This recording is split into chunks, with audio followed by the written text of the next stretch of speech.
Thank you for joining us for KREM 2 News at 5 tonight. I'm Mark Hanrahan. It's good to have you here. I'm Whitney Ward. We start with a traffic alert for you tonight. According to WashDOT, Stevens Pass is now closed in both directions. Take a close look at your screen. Stevens Pass currently closed between milepost 58 and milepost 80. WashDOT is citing poor visibility, high winds, and heavy snow. No detours are available right now, and it is unknown when that pass will reopen. So the cold front moving through the inland northwest, along with very cold winds, are having a big impact on Spokane's unhoused population. That is straining shelters already seeing low capacity. KREM 2's Shannon Mowdy explains. Shannon? Well, I'm here outside Hope House in downtown Spokane, and tonight there are 0 shelter beds here available. Women have been turned away even before the cold, gusty winds and the winter weather came in earlier this week. And with expected sub-zero temperatures, that could make matters even worse. At Spokane's Crosswalk Teen Shelter. Make sandwiches. Tuesday's lunch hour is unusually quiet. Absolutely. Yeah, we usually get a lot more than what you see right now. But by dinner time, that's likely to change. Our doors are open, but our beds are usually full. Raylan Barden says Volunteers of America's shelters have been at or near capacity. That includes Hope House, where 4 women were referred to other services during Monday night's winter storm. Well, unfortunately, we've been having to turn away women from Hope House for about the past week. And with more winter weather on the way, including expected sub-zero temperatures, it may make a tough situation So we have been at capacity regardless of the weather. even worse. Hope House Shelter especially has been at capacity because of rent. We're seeing the need increase with people not being able to afford their rent. They're on fixed income, their rent increases, and they don't have a safety net. At Crosswalk, 1 bed was open at lunchtime, but by lights out tonight, that's likely to change, meaning countless others will have to find somewhere else, hopefully somewhere warm, to spend another night. Now this is a look at Shelter Me Spokane. You can see this red one here is the Hope House. That's completely full, but a lot of orange, as you can see.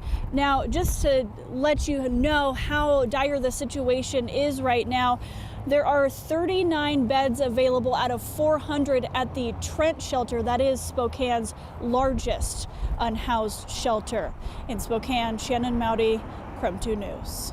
All right, Shannon, thank you very much. And with all of this in mind, we also want to get straight to our chief meteorologist, Jeremy Lagoo. Jeremy, a lot on your plate with the high winds today and those brutally cold temperatures right around the corner. What else can people expect in the coming hours and days? Another round of snow, believe it or not. It's like the winter storm just keeps delivering, so let's talk it. Right now, we're in the wind part of this event. Up in the mountains, the snow's still coming down. Down low, you've probably felt the wind all day long. I think we are through our worst of it, but I think it stays strong and stays steady for the next few hours. Basically, if you've seen wind today, expect it to hold strong. We're going to look at Spokane's wind gusts. Spokane kind of seems to be the epicenter of this wind event. So over the next few hours, notice we go from wind gusts near 40 miles per hour to down near 30 miles per hour. That is what is likely going to be the case across much of the region. Up in the mountains, that wind is enough to prompt the blizzard warnings over Snoqualmie and Stevens Pass, and those remain in effect until early tomorrow morning. Winter storm warnings remain in effect in North Idaho, and yes, there is eventually going to be another round of snow on the way for us here down low. Right now, snow continues to fall, and it continues to do so overnight. We'll watch it fall in the mountains and then kind of notice the overall rotation, the storm going overhead, and a little bit of enhancement. Eventually that moves out Wednesday, and then we wind up seeing more widespread snow work its way back in on Thursday, so not done with it yet. Next few days, all right, more snow in the mountains. We'll talk snow totals coming up. But next few days, we go from 33 tomorrow to 29 on Thursday and a high of just 9 on Friday with some overnight lows down below 0 this weekend. My goodness. All right, Jeremy, thank you very much. Turning to our other top stories tonight, Boeing is holding a staff-wide safety meeting today after a door plug blew off a 737 MAX 9 airplane. And an ongoing inspection of the Boeing 737 MAX 9 is turning up loose bolts on those grounded jets. National Transportation Safety Board investigators are honing in on the 4 bolts that should have kept that door panel from flying off last Friday. Trouble is, they can't find them. We have not yet recovered the 4 bolts that restrain it from its vertical movement, and we have not yet determined if they existed. The NTSB says it will be able to figure that out through testing. A full report on the incident, though, could take up to a year. Boeing's president and CEO told employees, quote, "We are going to approach this by number one, acknowledging our mistake. We are going to approach it with 100% and complete transparency every step of the way. We are going to work with the NTSB, who is investigating the accident itself, to find out what the cause is." In the meantime, a Portland school teacher is speaking out after finding the very door plug that blew off of that flight in his backyard. Investigators say that same door plug plunged thousands of feet and landed in a tree behind the man's house. Bob Sauer says he responded to calls from investigators telling neighbors to search their yards for plane debris, but didn't expect to find anything until he walked outside on Sunday night. My heart did start beating a little faster at that point because I thought, oh my goodness, people have been looking for this all weekend, and it looks like it's in my backyard. Sauer called the NTSB, which sent a team of investigators to his home on Monday morning. He says he was stunned to find what the FAA says is a key piece to this entire investigation. All right, switching gears, one of the more exciting weeks locally for our high school athletes begins tonight at the Spokane Arena. Spirit Week is back. Always a lot of fun, and our Travis Green is at the Spokane Arena right now for the first night where some shoes are on the line. Hi, Travis.